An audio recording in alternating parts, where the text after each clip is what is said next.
Quran TV.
Lalu kemudian ketika tergelincir matahari, kembali kita dengar asyhadu an la ilaha illallah.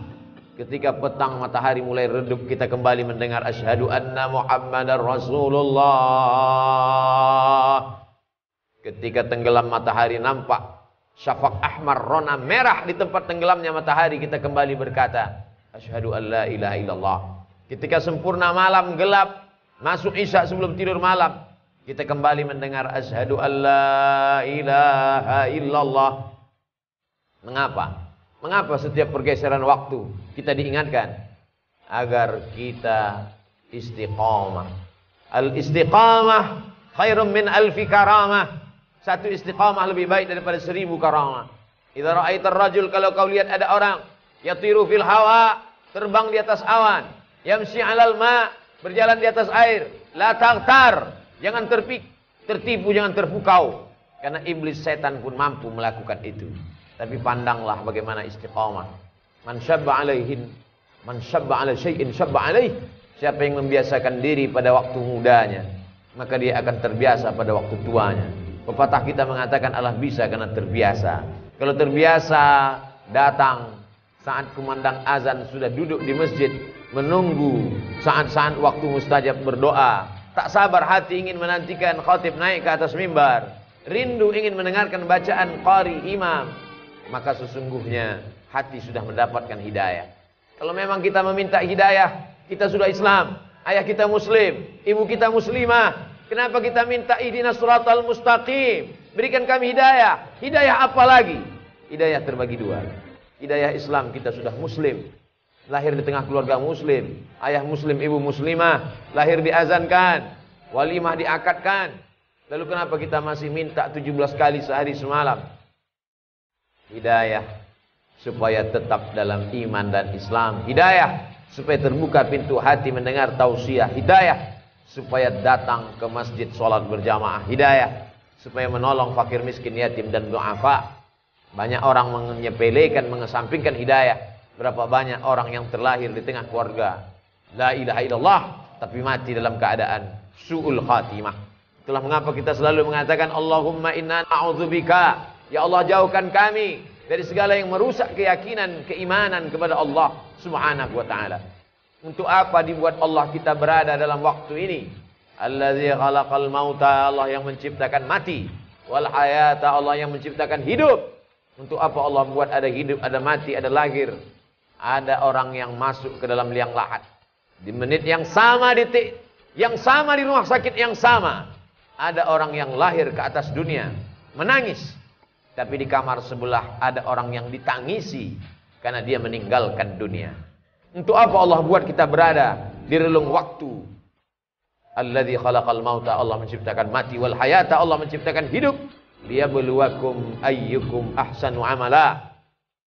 Allah ingin menguji siapa yang paling baik amalnya. Tidak dilihat siapa yang paling bagus bentuk tubuh, rupa wajahnya. Tidak dipandang siapa yang paling tinggi jabatan, harta, kehormatan, kemuliaannya. Yang dilihat adalah siapa yang paling baik amalnya. Betapa indahnya orang yang tinggi jabatannya, baik amalnya, dia pakai kekuasaannya menolong agama Allah. Betapa hebatnya orang yang cerdas otaknya, panjang titelnya, hebat kualitas prestasinya, tapi di samping itu dia pakai juga untuk menolong agama Allah. Dunianya dapat, akhiratnya tidak hilang. Sesuai dengan doa yang diajarkan kepada kita, Rabbana atina fid dunya hasanah wa fil akhirati hasanah wa qina adzabannar. Dunianya baik, akhiratnya baik, dan tidak tersentuh api neraka. Untuk apa Allah buat kita hidup di tahun 1443 Hijrah, lalu dibuatnya kita menyeberang relung waktu masuk ke 1444 Hijrah. Waliya'lamallahu alladhina amanu wa yattakhidha minkum syuhada. Dia ingin ada di antara manusia itu yang mati sebagai syahid. Menangis Khalid bin Walid di atas ranjang kematian. Kenapa engkau menangis wahai sahabat Nabi yang mulia Khalid bin Walid? Bukankah engkau mendapatkan pahala jihad? Tidak ada satu jengkal pun tubuh Khalid bin Walid yang kosong dari bekas tebasan pedang, tombak, anak panah, panasnya baju besi. Yang kutangiskan, kenapa aku mati di atas ranjang? Kenapa aku mati di atas tempat tidur? Mengapa aku tidak mati syahid menolong agama Allah? Tapi ada orang-orang yang tidak mati syahid, tapi dia mendapatkan pahala syahid. Man kharaja fi talabil ilmi, siapa yang keluar rumah dengan niat menuntut ilmu, fa huwa fi sabilillah. Dia sama seperti orang yang berjihad fi sabilillah hatta yarji'a, sampai dia pulang ke rumahnya. Man jahaza ghazian, siapa yang menyiapkan alat-alat perang, dia tidak ikut menolong Masjid Al-Aqsa di Palestina dari serangan tentara Israel, tapi dia ikut menolong saudara-saudaranya. Andai dia tidak mampu dengan hartanya, dengan kekuasaannya, dengan jabatannya, dia tolong dengan doanya. Man jahaza ghazian faqad ghaza.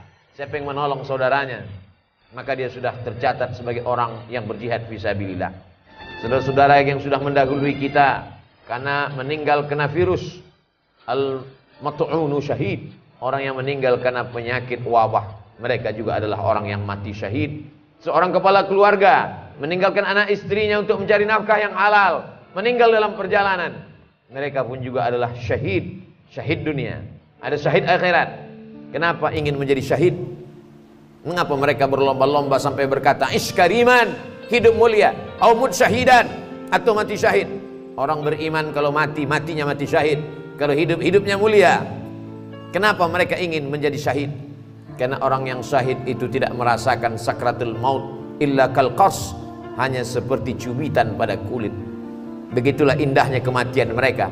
Sedangkan kematian yang biasa, ketika orang mati itu berjumpa dengan Nabi Muhammad SAW pada peristiwa Isra Mi'raj, Nabi bertanya, apa yang kalian rasakan? Kami merasakan kematian itu seperti tebasan pedang di tempat yang sama beratus kali. Kami merasakan kematian itu seperti seekor kambing yang dikuliti hidup-hidup. Kami merasakan kematian itu seperti mata kail pancing ditarik dari kulit yang basah sampai kulit, darah, daging terikut dalam mata kail pancing. Sakit yang tak dapat diungkapkan dengan kata-kata.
Jangan lupa subscribe di Quran TV.